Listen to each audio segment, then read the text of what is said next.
উত্তর জনপদের মৎস্য ভাণ্ডার হিসেবে খ্যাত নওগাঁর আত্রাই উপজেলায় বর্ষা মৌসুমে বিভিন্ন হাটবাজারে দেখা যায় দেশি প্রজাতির ছোট জাতের মাছ ধরার জন্য গ্রাম বাংলার সহজলভ্য প্রাচীনতম উপকরণ বাঁশের তৈরি খলসানি বা চাই।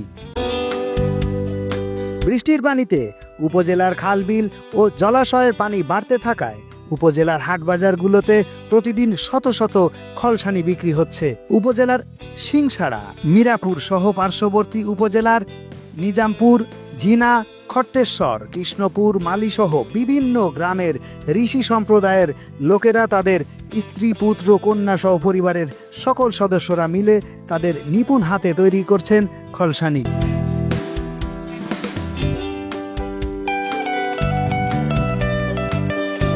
উপজেলার আহসানগঞ্জ, কাশিয়াবাড়ি, সুটকিগাছা, পাইকরা, বজ্রপুর, বান্দাইখাড়া, মির্জাপুর, ভবানীপুর সহ বিভিন্ন হাটে বিক্রির জন্য পসরা সাজিয়ে বসে দাঁড়িয়ে থাকে এসব খলসানি হাতে বিক্রেতারা।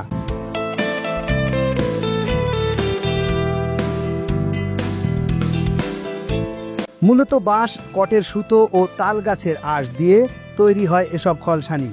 মানের দিক দিয়ে ভালো হওয়ায় স্থানীয় চাহিদা মিটিয়ে দেশের বিভিন্ন এলাকায়, বিশেষ করে হাওর অঞ্চলে মাছ শিকারীরা এসব কিনে নেন।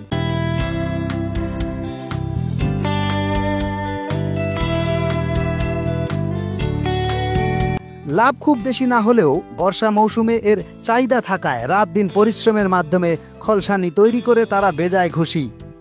একদিকে যেমন সময় কাটে, অন্যদিকে লাভের আশায় বাড়ির সকল সদস্যরা মিলে খলসানি তৈরির কাজ করে অভাব অনটনের কবল থেকে একটু সুখের নিঃশ্বাস ফেলে।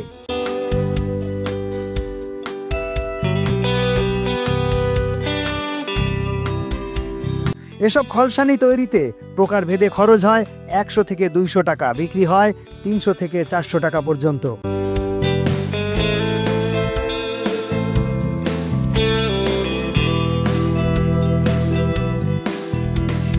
উপজেলার সচেতন মহল মনে করেন, খলসানি তৈরি কারিগররা সরকারের পাশাপাশি বিভিন্ন বেসরকারি সংস্থার সহযোগিতা পেলে তারা মাছ ধরার উপকরণ বেশি বেশি তৈরি করতে উৎসাহ পাবেন।